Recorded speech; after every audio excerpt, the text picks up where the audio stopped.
we think about investing, we always think about how complicated it is. I mean, there's too much risk. I don't want to take that risk. I would prefer to just keep my money in a savings account. Well, today I am going to teach you the 5 simple rules of investing. And when I say simple, they actually are simple, so stay tuned. Hello again, my name is Brittany Halford, and on this channel we discuss all things personal finance to build more joy and more wealth in your life.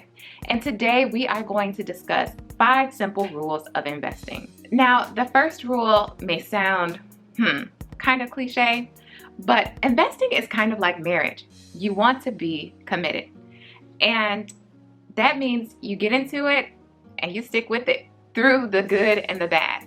And we have all seen bad, right? There have been stock market crashes in 2008, at the beginning of the pandemic, but what goes down must come up. So through the good and the bad in the stock market, you have to roll with the punches and you need to stay committed. Why do I say this? There is a study in finance called behavioral finance that began to look at how investors manage their money. We saw that investors are just like us. They are human and they have emotions. When things start to go bad, you want to get out. But that is the wrong thing to do, because if you sell when things are bad, that means you're selling at the bottom. And what does that mean? You're getting less money. And the whole reason for being in the stock market is to have gains from your money in the form of dividends, in the form of capital gains. If you sell at the bottom when things are bad, then you're going to lose money.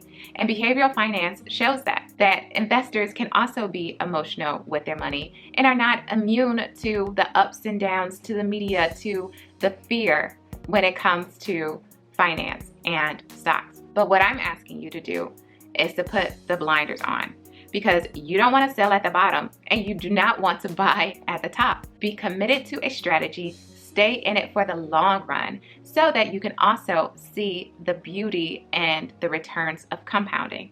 Now, I've talked about compounding a lot, most recently in the setting of debt, but compounding works in both ways. Compounding also works for your investments. When you're investing, compounding allows your investments to grow more and more over time. I mean, we've all seen the compounding tables, and I'm going to show you one right here. If there's no compounding interest, then my money will grow more slowly, as my interest is earning interest on its interest on its interest on its interest. Literally, that's how it works. Then that money continues to grow faster and faster and faster. So you want to keep your money into the stock market and leave it there and be committed to a strategy. Now, the second rule of investing is to diversify. And what do we mean by diversify? Here's another cliche for you. Don't put all of your eggs in one basket. And as it applies to many things in our lives, it also applies to the stock market and investing. Don't put all of your money in one investment. There are very easy ways to diversify. You don't have to research every single stock that you want to invest in order to diversify. One of the ways that you can diversify is by investing in index funds or investing in mutual funds. Investing in index funds or mutual funds allows you to invest in small pieces of multiple stocks, multiple companies, multiple bonds, multiple REITs. And therefore, you do not have all of your money invested in one specific company. So say, for example, one company goes bankrupt. If you had invested all of your money in that company, then you've lost all of your money. And I'm sorry.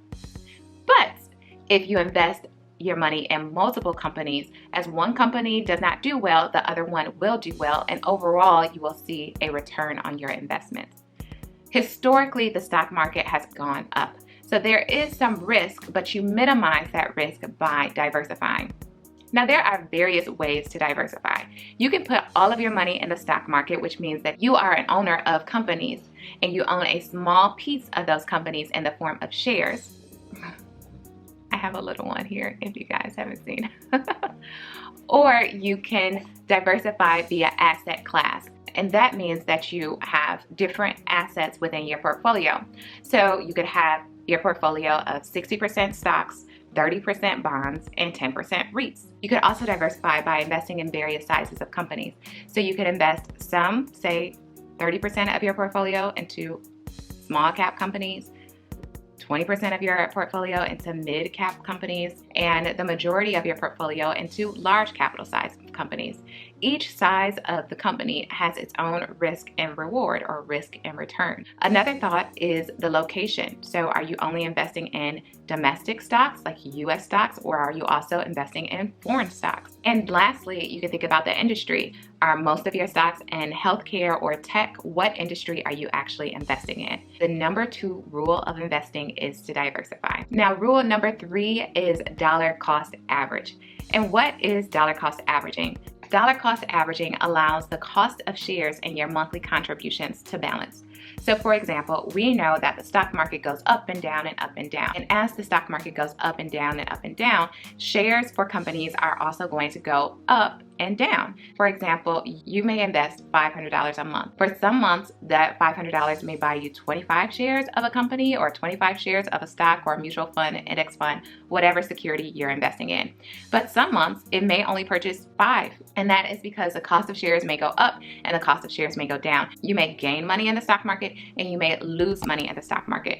But because no one, do I need to say that again?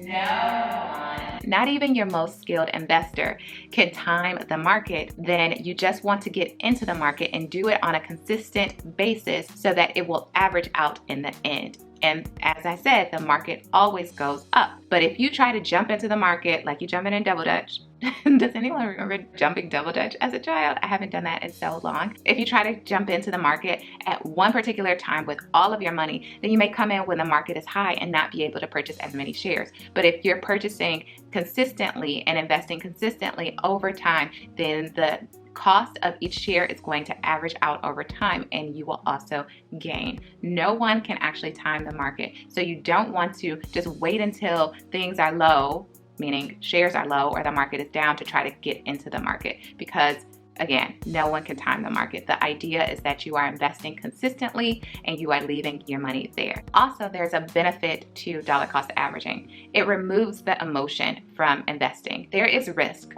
And as I mentioned, no one can time the market. You don't want to try to jump in and be all emotional about it. Just be consistent and dollar cost average and invest every single month. And that way you don't have to be emotional of, I purchased at the wrong time, or I got into the market at the wrong time. No, you're into the market, you're staying in the market, and you're investing every month. Sometimes you may buy shares when they are cheap and low, when the stock market is down. And sometimes you may buy shares when they are more expensive, but remember, over time, everything will average out. The 4th rule of investing is to mind your expenses. Just like when you have income and you have your utilities, your grocery bill, and we're budgeting, and you have to mind your expenses in that way, you also have to mind your expenses when you're investing. And investing in mutual funds that have high expense ratios over the long term, it's going to deduct significant amount of gains that you could have in your pocket. So remember, you want to invest in low cost investments, typically in the form of index funds. Research has shown that historically, index funds outperform most actively managed mutual funds, and the returns are better. So why pay someone to perform poorly? I mean, that just doesn't make sense to me, right? And you know, guys, if you don't know, I'm frugal. So I like to buy things when they are not very expensive, and I like to optimize my money. Why work harder? We're all about working smarter here, guys. So you want to mind your expenses. Look for low-cost index funds that you can invest in and set it and forget it. I like Vanguard and Fidelity index funds. Vanguard S&P 500 VOO has an expense ratio of 0.03%, which is almost nothing. And Fidelity, for some of their expense ratios, are 0.01%. So find a reputable company to invest in and invest in low expense index funds. The last rule for investing is to just start, because it is the time in the stock market that is going to pay over time. So you want to get in as early as possible and leave your money there. I know it's scary, and I know you don't have it all figured out, but neither do I. I know these simple rules, and guess what? I am making passive income, and that is what it's about, so that you can build generational wealth. So I want you guys to also invest even before you have it all figured out. Start small with some of these companies like Robinhood, you can start with, $5. Even Fidelity does not have a minimum balance for some of their investments. So start small, get your feet wet, and build confidence. You can do this. If I can do this, you can do it. And a book that I really liked that encouraged me to get started and to give me a solid foundation for investing was The Simple Path to Wealth by J.L. Collins. And no, this is not sponsored, but I would love for it to be sponsored. He uses a simple approach to investing as well. So it works. Let's use what works and not try to invent the wheel or be super creative. What we need is passive income, and we need it to be automatic. Set it and forget it. That is all. I hope that this video was beneficial to you guys, and make sure you hit the subscribe button and you like and share, because there is someone out there who needs this encouragement. You can invest. It's simple. Let's get started today. Don't wait. You're losing money by just saving and putting your money into a savings account. You want to make sure you start investing today. All right, that's all I got. Like, share, comment below. Are you currently investing? And what is your favorite investment at this time? I'll talk to you guys later. Bye-bye.